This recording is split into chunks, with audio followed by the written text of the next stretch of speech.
हमारे बीच में तिलोराम जी शेषमा लालाज से सरपंच, गिरधारी जी बिजानिया सरपंच हुडील, झाबरमल जी शेषमा सरपंच हुडील, गोपाल जी बगड़िया लालाज, आप हमारे बीच में पहुंचे, आपका बहुत बहुत स्वागत और अभिनंदन। अगले वक्ता के उद्बोधन के रूप में मेरा निवेदन रहेगा राजेंद्र जी डूकिया कुचरा से आप आए और संक्षिप्त में अपना उद्बोधन इस मंच के माध्यम से हमारे बीच में रखें। राजेंद्र जी डूकिया कुचरा से।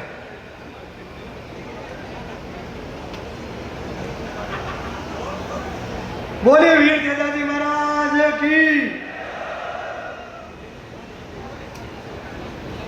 नागौर जिला मुख्यालय पर इस जन आक्रोश रैली के अंदर पधारे हजारों की तादाद में मेरे पिता तुल्य बुजुर्गगण और देश की नींव मजबूत करने वाले मेरे युवा साथी, माताओं बहनों, प्यारे भाइयों, मैं सबसे पहले इस राजस्थान की छत्तीसवीं कौम का बारंबार धन्यवाद करना चाहूंगा कि क्या किसान के बेटे को मजबूत करने के लिए इस व्यवस्था परिवर्तन की लड़ाई के अंदर अपनी विशेष भूमिका निभाने के लिए गांव-गांव, घर-घर रैली नहीं करवा के सोशल मीडिया के एक छोटे से आह्वान पर आप लाखों की तादाद में इकट्ठे होकर ये संदेश इस राजस्थान की सरकार को देते हो कि हनुमान बेनीवाल से आप फिर तो रहे हो। हनुमान बेनीवाल के चक्कर में कहीं आप पूरे नहीं हो गए हो और आपको पता भी नहीं चले कि कहां से आए और कहां चले गए। आपने देखा होगा जब ऐसे ही भर्ती की ये जो धरना चल रहा है पिछले 78-80 दिन से, एक दिन लोगों ने चैलेंज कर दिया कि हनुमान जी बेनीवाल के पास में सामान नहीं है, भीड़ इकट्ठी नहीं कर सकते, तो हनुमान जी बेनीवाल ने सोशल मीडिया से एक आह्वान किया जिससे राजस्थान के जवान और किसान ने बता दिया कि नागौर से लेकर जयपुर की सड़कों तक और जयपुर की सड़कों को पूरी तरीके से जाम करने का काम इन युवा साथियों ने किया। मैं लंबी चौड़ी बात नहीं करूंगा।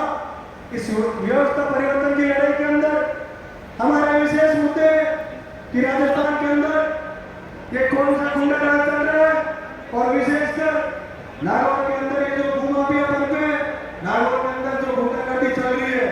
दुर्भाग्य इस बात का है कि नागौर के अंदर आम आदमी गुंडागर्दी करे वो तो मानने में आता है, लेकिन जब पुलिस के अंदर बैठे कुछ अधिकारी पुलिस की वर्दी के आड़ के अंदर जो गुंडागर्दी करते हैं, इससे बड़ा दुर्भाग्य भाइयों मेरे हिसाब से इस नागौर जिले का होना नहीं है। साथियों, मैं आपको बता देना चाहता हूं कि जो लोग कहते हैं कि हम हनुमान की मिट्टी मिला देंगे, तो मैं आपसे कहना चाहूंगा कि जो लोग मिट्टी मिलाने के लिए चले थे उनकी नागौर की जनता ने 4 बार तो मिट्टी मिला दी, इससे ज्यादा मिट्टी आपकी नहीं मिल सकती भाई। अभी आपने देखा होगा कुचेरा के अंदर नगर पालिका का एक छोटा सा उपचुनाव था और उस उपचुनाव के अंदर में यहाँ पर वो बेटी आई हुई है साविया रेगर, जो दलित समाज की बेटी है, और उस वार्ड के अंदर बड़ी मजे वाली बात ये 400 वोट थे, 2 जातियां थी और हर जाति के घर के अंदर कुचेरा नगर पालिका का चेयरमैन और आपके खीवसर के विधायक वहां आकर बोलते हैं कि आपको दलित में वोट करना है। अरे तो भाई था तो दलित आई वार्ड में तो भाई विकास कर दो, और एक तो लंबो थोड़ा खीवसर है। और उस चुनाव के अंदर कुचेरा की जनता ने ये मानस बना लिया कि इस बार दलित परिवार की और आरएमपी की जो बेटी खड़ी हुई है उसको निश्चित रूप से जिताकर नगर पालिका के अंदर भेजने का कुचेरा की जनता ने काम किया। तो इससे आप अंदाजा लगा लो कि कुचेरा की जनता ने जब इन बोलने नेताओं को बाहर निकालने का काम शुरू कर दिया तो आपको डरने की आवश्यकता नहीं है, आप तो मजबूती से खड़े रहना। कुचेरा के अंदर ईंट से ईंट बजाने का काम कुचेरा के 36 कौम करके इस नगर पालिका चुनाव के अंदर आपको बता देंगे कि कुचेरा की जनता क्या चाहती है।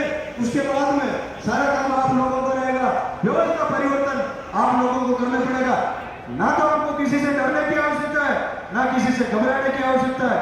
अभी 2 दिन पहले कुचेरा के अंदर मेरे एक बड़ी घटना हुई थी। मैंने भाई साहब नारायण जी से बात भी की थी कि जो कुचेरा के अंदर ये बिजली के जो खंभे लगे हुए थे, आप बात को बड़ी गौर से सुनना।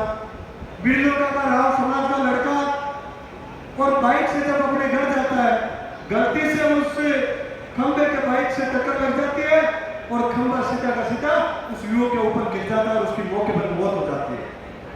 वहां के लोगों से, वहां के नेताओं से जब बात करने का प्रयास किया तो उनका एक ही जवाब आया कि उसको उस खंभे के पास में जाना ही नहीं था।